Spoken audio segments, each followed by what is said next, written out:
Econs to join on stage.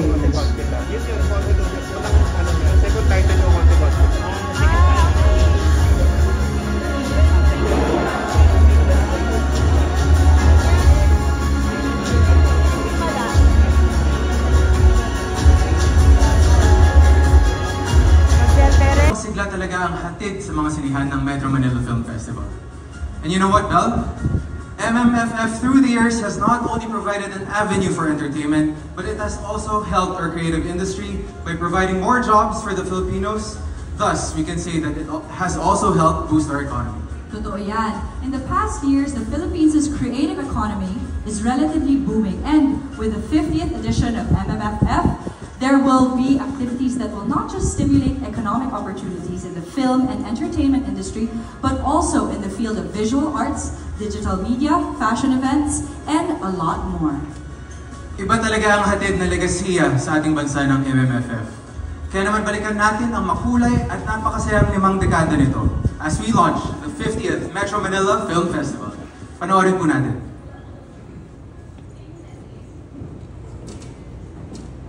It was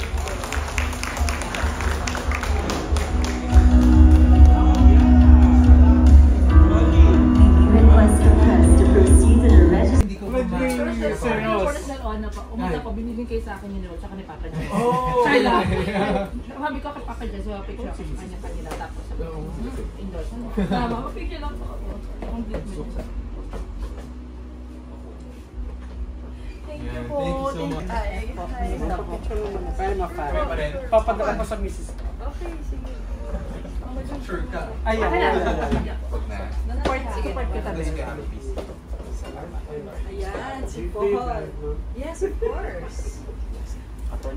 Ako na naman. Ito yung solo niya. Mapakita sa miss. Okay na. Okay.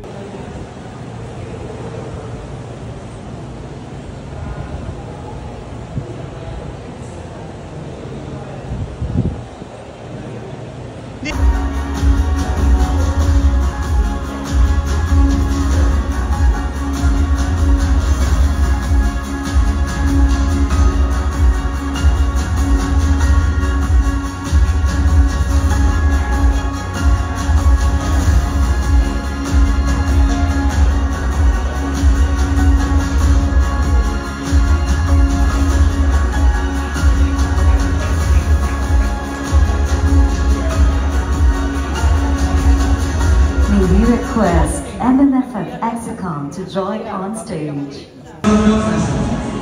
Welcome to our guests, friends from the media, and of course our MMFF executive committee. Hey, Bel! Hi, Jake, and hello everyone. Ngayong hapon, tayo ay isa... Kalimutan mga pelikula. Tama. Ngayong taon, ang tema ng ating pagdiriwang ay Sine, Sigla sa 50. Taon-taon nang inaabangan ng ating mga kababayan ang MMFF mula sa announcement ng mga kalahok hanggang sa star-studded float parade at most awaited gabi ng Paraman. That's right, Bel, and this year is even more exciting because we are celebrating the golden era of MMFF. And there is no better way to kick off this special celebration than to hear a special welcome message from the Honorable Manila Mayor, Honey Lacuna Pangan.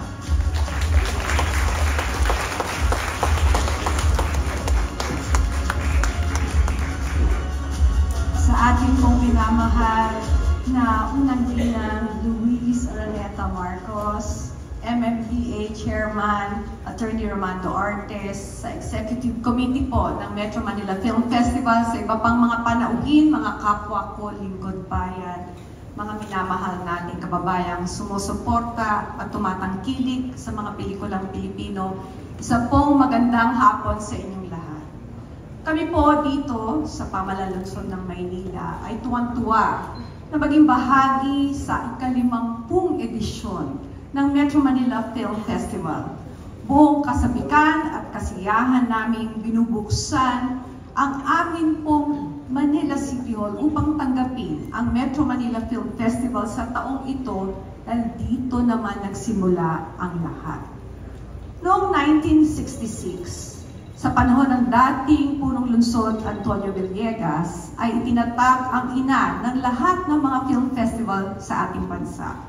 Ito ay ang Manila Tagalog Film Festival o ang Manila Film Festival na naglalayong mabigyan ng pagkakataon ang mga lokal na producers at filmmakers na magpalabas ng kanilang mga obra sa pangunahing sinihan na nooy napapalabas lamang ng mga pelikulang Ingles na gawa ng mga dayuhan. 12 araw mula June 12 hanggang June 24 kung saan tanging mga pelikulang Tagalog lang ang mapapanood sa ating mga sinihan.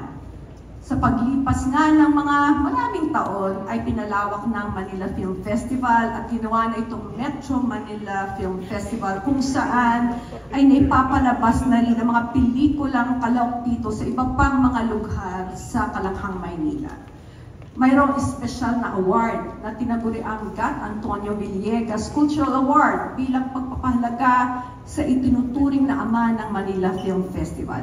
Ang nasabing special award ay pinagkakaloob sa pinaka-natatanging pelikula na nagtatampok ng mga kulturang Pilipino at nagpapakilala ng mga katangiang Pinoy sa buong mundo.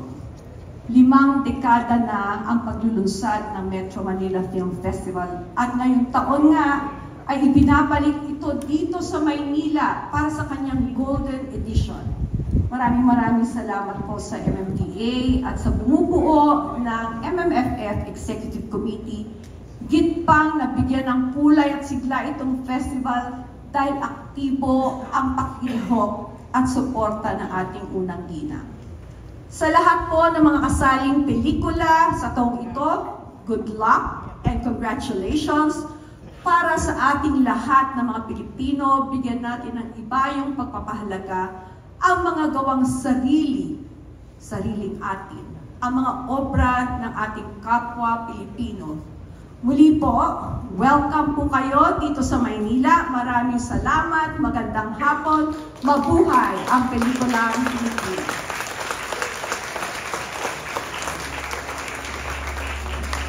Thank you, Honorable Mayor Honey Kapunapangan, for the warm welcome. Now let's hear a special message from MMFF and MMDA Chairman Attorney Romando Artes.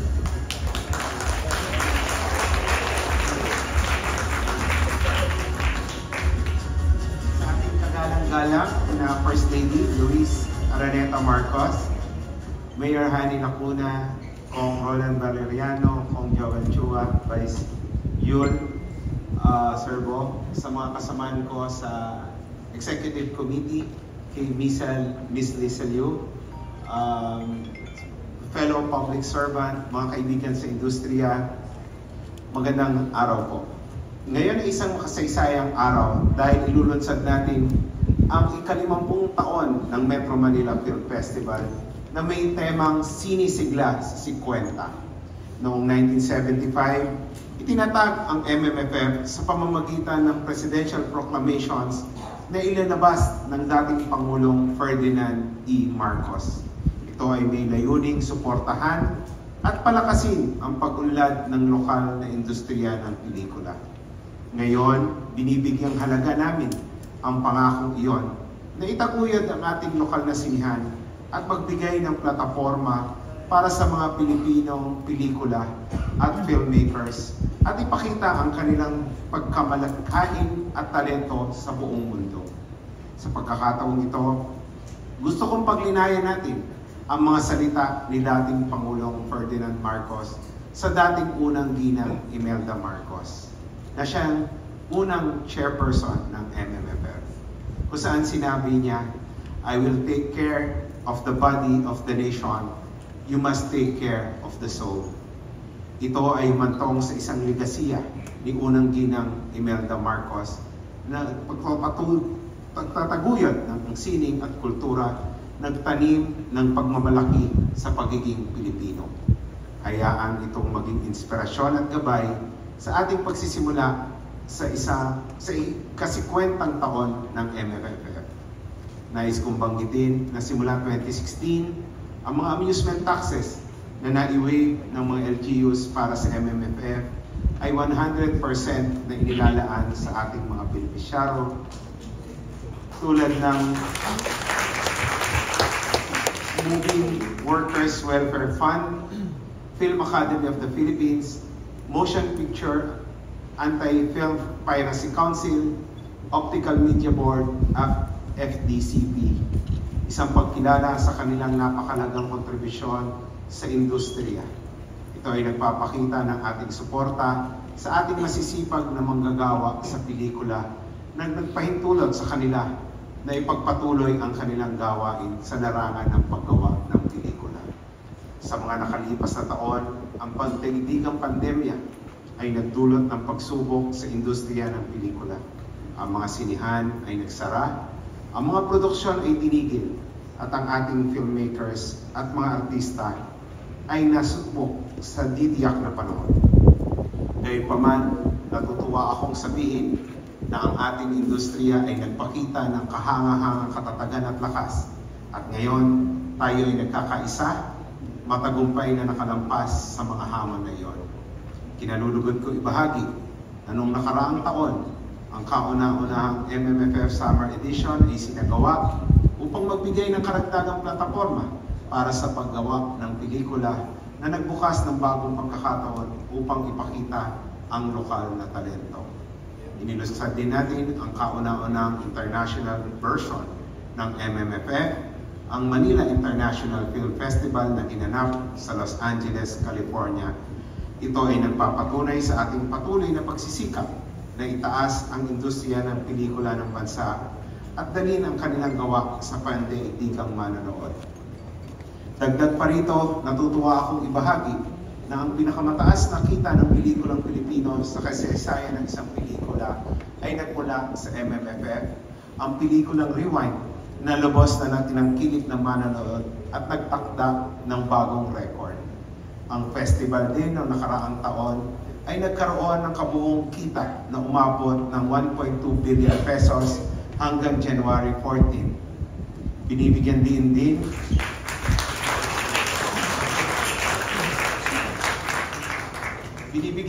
din ang pagtuloy ng tagumpay ng MMFF. Sa darating na 6 na buwan, meron tayong kapanapanabik na line-up ng mga activities para sa pagdiriwang ng 50th MMFF. Ang mga pagsusumikap na ito ay hindi lamang upang pasiglahin ang mga oportunidad pang-ekonomiya sa loob ng industriya ng pelikula, kundi upang bigyan pansin ang iba pang larangan tulad ng visual arts, digital media, fashion at iba pa. Nilalayo nito na lumikha ng pagkakataon kung saan ang pagsasama-sama ng iba't ibang anyo ng sining ay nagbibigay inspirasyon at pagbabago. Sa hinaharap, mananatili tayong umaasa na ang industriya ng pelikulang Pilipino ay hindi lamang patuloy na uunlad, kung hindi mas uunlad at lalago sa mga sumusunod na taon. Ang MMFF ay 50 taon ng tradisyon na naghahatid ng kagalakan, libangan at pagpapayaman ng kultura sa mga Pilipino, lalong-lalo na sa panahon ng Kapaskuhan. At ito ay isang tradisyon na tayo ay nakatuon sa pagtatapos para sa mga susunod.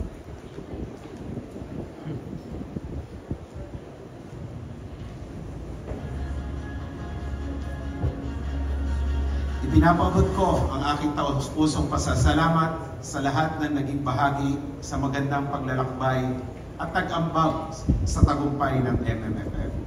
Naway patuloy nating suportahan ang ganda at sigla ng pelikulang Pilipino. Naway patuloy na magbigay aliw at aral ang mga pelikulang MMFF sa ating sambayanan. Sa lahat ng stakeholders ng MMFF, iniimbitahan ko kayong samantalahin ang napakahalagang pagkakataong ito at aktibong lumahok sa aming mga parating na activities. Ang inyong partisipasyon at suporta ay mahalaga upang gawing tunay na hindi malilimutan ang milestone na pagdiriwang na ito. Maraming salamat po sa inyong lahat at mabuhay ang pelikulang Pilipino. Mabuhay ang MMFF. Salamat.